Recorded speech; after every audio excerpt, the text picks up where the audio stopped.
بسم اللہ الرحمن الرحیم۔ حضرت عبداللہ بن حذیفہ رضی اللہ تعالیٰ عنہ کو رومی کافروں نے قید کر لیا اور اپنے بادشاہ کے پاس پہنچا دیا۔ بادشاہ نے کہا کہ اگر تم ہمارا دین قبول کر لو تو میں تمہیں اپنا راج پاٹ میں حصے دار بنا لوں گا اور اپنی شہزادی کو تمہارے نکاح میں دیتا ہوں۔ عبداللہ بن حذیفہ رضی اللہ تعالیٰ عنہ نے جواب دیا، یہ تو کیا، اگر تم اپنی بادشاہت مجھے دے دو اور تمام عرب کا راج بھی مجھے سونپ دو تو اور یہ چاہو کہ میں ایک آنکھ کے برابر بھی اپنے دین محمد سے پھر جاؤں تو یہ بھی ناممکن ہے۔ بادشاہ نے کہا تو پھر میں تمہیں قتل کر دوں گا۔ حضرت عبداللہ بن حذیفہ رضی اللہ تعالیٰ عنہ نے جواب دیا کہ ہاں، یہ تجھے اختیار ہے۔ چنانچہ اسی وقت بادشاہ نے حکم دیا اور انہیں صلیب پر چڑھا دیا، اور تیر اندازوں نے بادشاہ کے حکم سے ان کے ہاتھ، پاؤں اور جسم کو چھنی کرنا شروع کر دیا، اور بار بار کہا جاتا رہا کہ ہمارا دین قبول کر لو۔ آپ پورے صبر سے فرماتے رہے، ہرگز نہیں۔ آخر بادشاہ نے حکم دیا، ان کو سولی سے اتار دو اور پیتل کی بنی ہوئی ایک دیگ خوب تپا کر آگ بنا کر لاؤ۔ چنانچہ وہ پیش کی گئی۔ بادشاہ نے ایک مسلمان کے بارے میں حکم دیا اور اس کو اس میں ڈال دیا گیا۔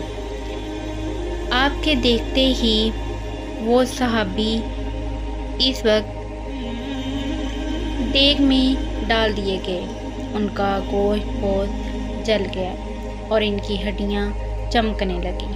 پھر بادشاہ نے حضرت عبداللہ سے کہا کہ دیکھو، اب بھی وقت ہے، مان جاؤ اور ہمارا مذہب قبول کر لو، ورنہ اسی آگ کی دیگ میں تمہیں بھی ڈال کر جلا دیا جائے گا۔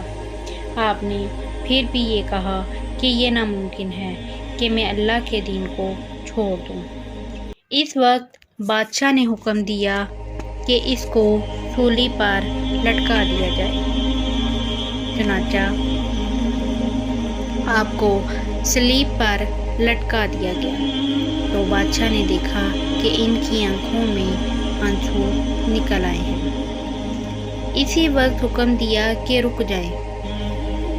بادشاہ کو لگا کہ شاید اس کے عذاب سے اس کے خیالات بدل گئے ہوں گے، میری مان لے گا، میرا مذہب قبول کر کے میری دامادی میں آ کر میری حکومت میں ساجیدار بن جائے گا۔ لیکن یہ بادشاہ کی تمنا ہی رہی۔ حضرت عبداللہ نے فرمایا کہ میں صرف اس وجہ سے رویا تھا کہ ایک ہی جان ہے جسے اللہ کی راہ میں قربان کر رہا ہوں۔ کاش میرے روئے میں الگ الگ جان ہوتی تو میں سب جانیں اللہ کی راہ میں قربان کر دیتا۔ بعض روایات میں آتا ہے کہ آپ کو قید خانے میں رکھا گیا اور کھانا پینا بند کر دیا گیا، اور کئی دن بعد شراب اور خنزیر کا گوشت بھیجا گیا، لیکن اس پر آپ نے پھونک کو پھوکیت دی اور کھانے کی طرف توجہ نہ فرمائی۔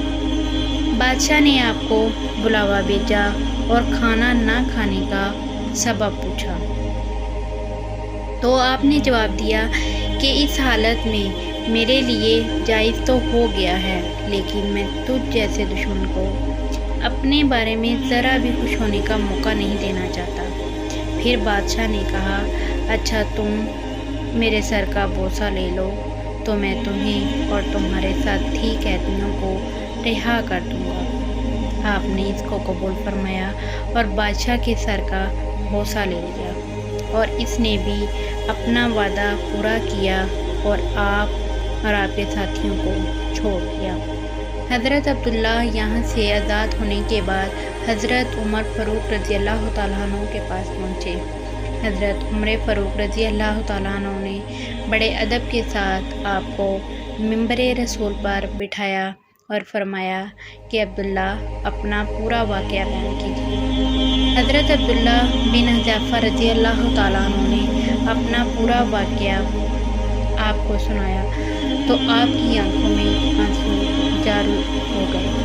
تو حضرت عمر فاروق رضی اللہ تعالیٰ عنہ نے کہا کہ آج تمام مسلمانوں پر حق ہے کہ وہ حضرت عبداللہ بن حذیفہ رضی اللہ تعالیٰ عنہ کا سر کا بوسہ لیں اور اقتدا میں کرتا ہوں۔ آپ اٹھے اور آپ نے حضرت عبداللہ بن حذیفہ کے سر کا بوسہ لیا اور اس کے بعد تمام مسلمانوں نے